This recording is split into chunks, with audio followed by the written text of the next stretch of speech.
Hoy vamos a meternos de lleno en una de las piezas de ingeniería más alucinantes que usamos todos los días casi sin pensar, el disco duro.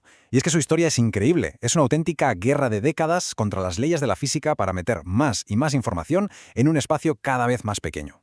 Y todo empieza con este número, 5 megabytes. Esa era la capacidad del primer disco duro comercial de la historia, allá por 1956.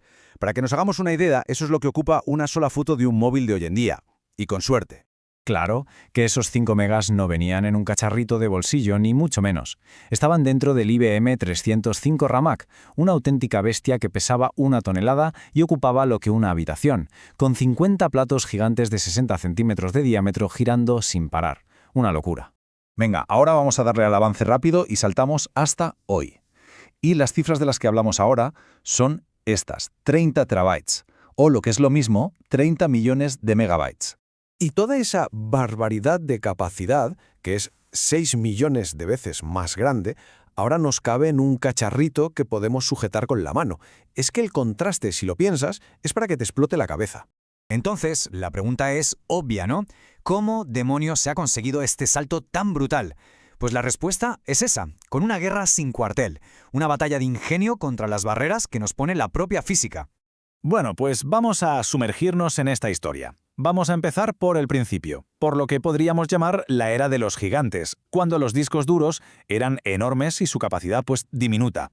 Al principio el progreso fue bastante lento.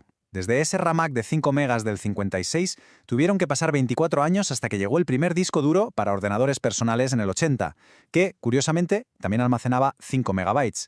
Pero ojo, ese mismo año IBM rompió una barrera psicológica con el modelo 3380, el primer disco que superaba el gigabyte. La tecnología que hacía funcionar a todos estos primeros discos se llamaba grabación magnética longitudinal, o LMR. La idea, en el fondo, era sencilla.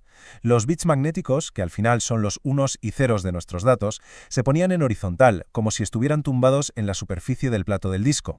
Para que se entienda fácil, podemos imaginárnoslo así. Cada bit es como un pequeño imán tumbado al lado del siguiente. Esto funcionaba así, pero claro, ocupaba un montón de espacio. Y eso limitaba muchísimo la cantidad de datos que se podían meter en un disco. Y aquí es donde la ingeniería se dio de bruces con su primer gran muro. Un problema de física pura. Para meter más datos, la única solución era hacer los bits cada vez más pequeños. Pero al hacerlo, se toparon con el llamado efecto superparamagnético. Dicho en cristiano, si un bit es demasiado pequeño, el simple calor del ambiente puede hacer que se le dé la vuelta a su polo magnético y adiós datos. Era un límite físico que parecía insuperable. Para poder saltar ese muro hacía falta un cambio radical, pensar de una forma completamente distinta. Y así fue como llegó la que se conoce como la revolución perpendicular. Fijaos, ya en 1975, al profesor japonés Shunichi Iwasaki se le ocurrió una idea de esas que son tan simples que son geniales. En lugar de tumbar los bits, ¿y si los ponemos de pie, en perpendicular al disco? La idea era brillante, sí, pero la tecnología tardó casi 30 años en estar lista para poder fabricar esto en masa. Y esta imagen lo deja clarísimo. Al poner los bits en vertical, el espacio que ocupan sobre la superficie es muchísimo menor. Es como pasar de aparcar coches a aparcar motos en el mismo sitio. De repente, caben muchísimas más. El resultado fue sencillamente una transformación total. Mirad el salto en los números. Pasamos de una densidad máxima de unos 30 gigabits por centímetro cuadrado a más de 155 con esta nueva tecnología, la PMR. Este cambio, por sí solo, fue el que nos abrió las puertas a la era de los terabytes. Pero claro, la demanda de más y más espacio nunca para. Con la tecnología perpendicular ya como el estándar, los ingenieros tuvieron que empezar a inventarse trucos muy listos para seguir estirando la capacidad de los discos. Y uno de los trucos más importantes fue la grabación magnética superpuesta, o SMR. La idea es solapar un poquito las pistas de datos, como si fueran las tejas de un tejado. Con esto se consigue más o menos un 25% más de almacenamiento. La pega, pues que tiene una pega importante. Reescribir datos se vuelve mucho más lento y complicado, porque, claro, al escribir en una pista, estás pisando un trocito de la de al lado. Pero incluso con estos trucos tan ingeniosos, la física, que es muy tozuda, volvió a la carga. Ese muro, el efecto superparamagnético, volvió a aparecer. Y la pregunta ahora era todavía más difícil.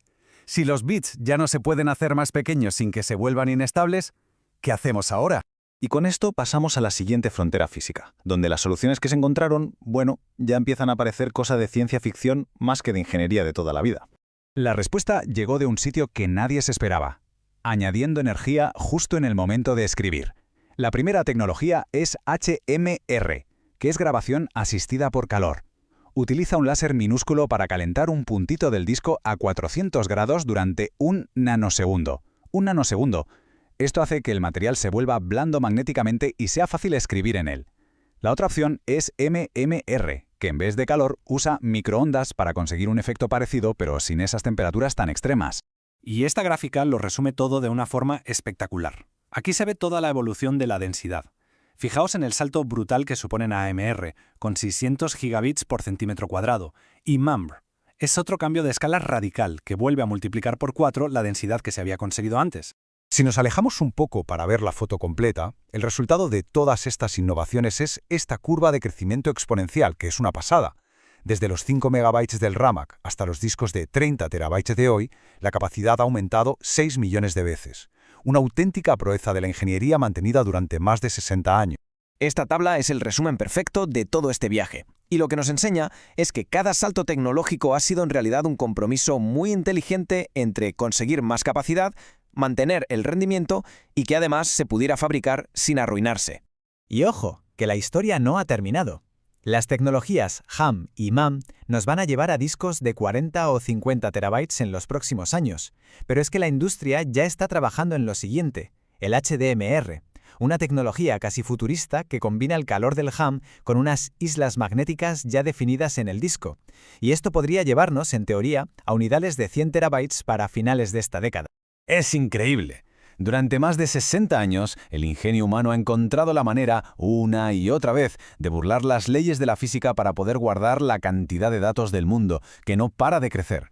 Y la pregunta que nos queda en el aire es, ¿cuál será el próximo límite? La próxima barrera fundamental que tendremos que conquistar.